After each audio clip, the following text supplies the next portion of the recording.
Uko ujuzi mwingi sana ambao unaweza kukupa fursa ama nafasi za kutengeneza pesa kupitia mtandao au hata kupata kazi nzuri zaidi. Kwa siku ya leo mimi nitakwenda kufahamisha ujuzi 10 wa kidigitali ambao ni lazima uwe nao ili uweze kufanikiwa kwenye dunia ya sasa. Kama tunavyofahamu, kumekuwa kuna mapinduzi na maboresho makubwa sana ya kiteknolojia. Na watu ambao wananufaika na fursa hizi mpya ni wale ambao kuna vitu wanavifahamu, kuna ujuzi wako nao. Basi bila kupoteza muda, twende kufahamu aina 10 hizi za ujuzi ambao ni lazima uwe nao ili uweze kufanikiwa kwenye dunia ya sasa hivi.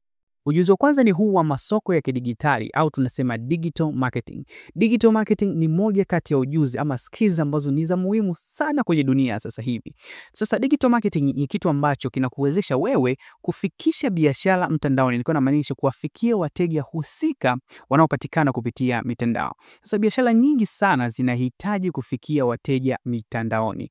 Kwa kujifunza mbinu mbalimbali za digital marketing pamoja na kitu tunaita SEO ama search engine optimization kutakuwezesha wewe kufikia wateja wako kwa ukubwa na kufikia wateja wapya ndani ya muda mfupi, tofauti na kama usingeweza kufahamu ujuzi wa namna hii wa digital marketing. Sasa ziko njia nyingi, ila mfano ni hii ya kutumia matangazo kulipia katika Google Ads pamoja na Facebook Ads.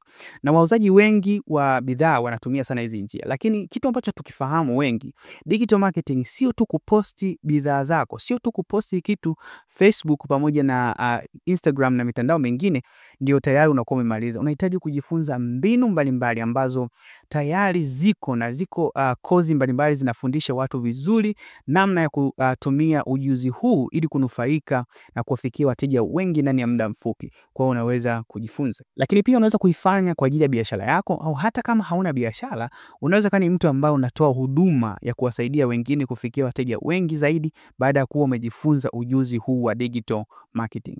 Ujuzi wa pili ni huu wa kutumia akili bandia au tunaita AI pamoja na machine learning. Tunafahamu kwamba teknolojia ya AI imebadilisha maisha kwa kiwango kikubwa. Ziko program nyingi sana za AI, mfano ChatGPT, Midjourney na zingine nyingi ambazo nimewahi kuzizungumzia kwenye video zilizopita. Zinaweza kuokoa muda na kuboresha kazi zako kwa kiwango kikubwa sana. Kwa hiyo ukiwa na ujuzi wa kutumia vizuri AI, nina uhakika katika dunia sasa hivi wewe utakuwa ni mtu wa tofauti na ni mtu ambaye utakuwa unanufaika na fursa nyingi ambazo zinazaliwa na kazi nyingi ambazo zinaweza zikafanyika kupitia mitandao au hata physically. Kwa hiyo unaweza kutumia AI kuunda script, kuunda picha, kuunda sauti, video na vitu mbalimbali na ukanufaika kwa kiwango kikubwa tofauti na watu ambao hawana ujuzi wa kutumia AI. Kwa hiyo dunia sasa hivi inahitaji watu ambao wanafahamu masuala ya AI. Lakini pia ziko fursa nyingi, mfano unaweza kufanya huduma za AI kwenye majukwaa ama platform kama Fiverr, ukafanya kazi mbalimbali baada ya kuwa na ujuzi kama huu na ukatengeneza vitu mbalimbali, mfano chatbots na task ndogo ndogo ambazo zingeweza kufanyika kawaida lakini utakuwa ukizifanya kwa kutumia AI. Ujuzi wa tatu ni huu wa kufundisha na kuuza kozi za mitandaoni. Huu ni ujuzi wa msingi sana kwenye dunia sasa hivi. Na kama ufahamu, ujuzi wowote ulionao unaweza kuwa mali. Watu wanalipa kujifunza kutoka kwa wataalamu. Sasa fursa iko hivi, unaweza kaunda kozi kwenye mitandao ama majukwaa ya kitaalamu kama Udemy na ukaweza kuuza kozi zako mtandaoni, lakini pia unaweza kutumia gharama kubwa au kutumia platform kubwa kama hizo na ukaunda kozi zako ama ukauza maudhui yako kupitia magrupu ya WhatsApp kirahisi kabisa. Nimeona watu wengi ambao wanafundisha vitu vya kawaida na wanatengeneza pesa kubwa kwa sababu watu wanataka kujifunza. Kwa hiyo unaweza kaweka bei ya kawaida kabisa na ukao kuna vitu na vielekeza ambako sio lazima viwe kitaalamu kabisa, ila kuna watu wanatamani kujifunza na nimeona watu wengi wanafanya. Kwa hiyo ni njia mojawapo. Ujuzi wa 4 ni huu wa kutengeneza program au coding. Kwa hiyo kufahamu lugha ambazo zinatengeneza program mfano kama Python, JavaScript pamoja na React kunaweza kukusaidia wewe kupata kazi zenye mishahara mizuri. Lakini pia kikubwa ni kwamba unaweza kujiajiri kwa kufahamu programming language na coding. Kwa hiyo kufahamu namna gani unaweza kutengeneza application mbalimbali, huu ni ujuzi wa muhimu sana kwenye dunia sasa hivi kwa sababu program ama application ambazo utakuwa ukizitengeneza baada ya kujifunza masuala haya ya programming unaweza kuzitumia kwa namna tofauti tofauti, lakini pia unaweza kuziunza, unaweza kufanya kwa ajili ya watu wengine wanakulipa kwa ajili ya kuwafanyia, na program ziko kila mahali kutoka kwenye apps mbalimbali pamoja na tovuti mbalimbali. Kwa fursa iko hivi, unaweza kujifunza ujuzi huu kwa ajili ya kutengenezea watu application kwenye mitandao mbalimbali kama Fiverr, lakini pia unaweza kutengeneza application zako mwenyewe na ukaingiza pesa. Wapo watu wengi sana ambao wanafanya hivi. Na ujuzi wa tano ambao unauhitaji sana kwenye dunia sasa hivi ni huu wa uhariri wa video na sauti, au tunasema video and audio editing. Katika zama za mitandao ya kijamii kama YouTube, TikTok pamoja na Instagram, ujuzi wa kuedit video ni wa muhimu sana. Kwa hiyo unaweza kutumia program maarufu kama CapCut, Adobe Premiere Pro, Power Director na zinginezo nyingi, na zikaweza kusaidia wewe kuunda maudhui au content au video ambazo zitakuwa ukizitengeneza kwenye mitandao hii, ambazo zikawa za kuvutia na zenye ubora wa hali ya juu. Sasa fursa iko hivi, unaweza kufanya kazi kama video editor ukiwa unawasaidia watu mbalimbali kutengeneza na kuedit video zao mbalimbali na wakawa kulipa, lakini pia unaweza kutumia ujuzi wako kutengeneza content zako, kwa sababu sasa hivi kutengeneza content na kuwa maarufu ni kitu kirahisi kabisa. Sasa ujuzi wa sita ambao ni lazima uwe nao kwenye dunia sasa hivi ni masuala haya ya blockchain pamoja na cryptocurrency. Teknolojia ya blockchain sio tu kuhusu Bitcoin, bali pia kuhusu usalama na mikataba ya kidijitali. Kujifunza kuhusu smart contracts pamoja na uuzaji wa NFT kunaweza kukupa njia ya kutengeneza kipato kwa kiwango kikubwa sana. Kwa hiyo huu ni ujuzi ambao ni muhimu sana kwenye dunia sasa hivi, masuala ya cryptocurrency, na unatakiwa uwe moja kati ya watu ambao wanafahamu ili uweze kunufaika na fursa na njia mbalimbali ambazo zinajitokeza za kutengeneza pesa kupitia mitandao ya kijamii. Na fursa iko hivi, unaweza kujifunza ukawa kama mwekezaji, lakini pia unaweza kuuza NFT zako na kutoa ushauri mbalimbali. Lakini unaweza kutengeneza, mfano wapo watu wengi wanatoa ushauri au wanatengeneza channel wakiwa wanaelimisha masuala ya uwekezaji na uuzaji wa cryptocurrency. Ujuzi wa saba ni huu tunauita cloud computing, au tunasema huduma za cloud.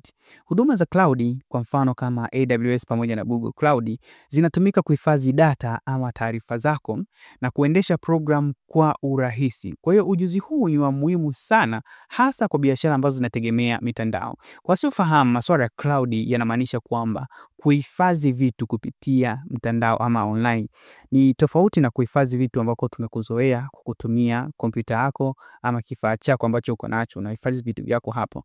Lakini utofauti wa cloud ni kwamba hata ukipoteza kifaa chako, hata kupata shida kwenye vifaa vyako, cloud bado vitu vyako vinapatikana. Kwa hiyo kuna makampuni na biashara zinahitaji sana watu wenye ujuzi wa aina hii. Kwa ukiwa ni mmoja kati ya watu ambao wanafahamu na wamejifunza ujuzi huu, unaweza kuwa mtu ambaye utanufaika sana. Lakini pia nimesema linki ziko hapo chini. Kila ujuzi ambao utatamani kujifunza, unaweza kutembelea linki hapo iko hapo chini kwenye description. Lakini fursa iko hivi, unaweza kutoa huduma za masuala ya cloud na kuhifadhi data kupitia online ama internet. Unaweza kusaidia biashara mbalimbali kufanikisha mifumo yao ya kimitandao na wakawa wanakulipa. Ujuzi wa 8 wa muhimu sana kuwa nao ni huu tunaita UI UX design, ama ubunifu wa tovuti na apps mbalimbali pamoja na mionekano yake. Watu wanataka tovuti na apps zilizo na muonekano mzuri na rahisi kwa ajili ya kutumia kwa wateja wao. Kwa hiyo wewe ukiwa ni mmoja kati ya watu ambao wanafahamu ama wameelimika kuhusiana na ujuzi huu wa kidigitali mpya, ziko tools mbalimbali ambazo zinaweza kusaidia, mfano Figma pamoja na Adobe XD zinaweza kusaidia kuunda muundo wa kuvutia pamoja na wa kitaalamu sana. Sasa fursa iko hizi, unaweza kufanya huduma hizi za kudesign ama kutengeneza muonekano na hizi design mbalimbali za application, na ukaweza kuziuza template zako kupitia mitandao mbalimbali. Lakini pia unaweza kufanya project zako mwenyewe, lakini huu ni ujuzi wa msingi sana kuwa nao ili uweze kufahamu namna gani unaweza kudesign kitu kinachomvutia mteja. Sasa ujuzi wa 9 ni huu wa kutengeneza chatbot, au tunasema chatbot development and automations.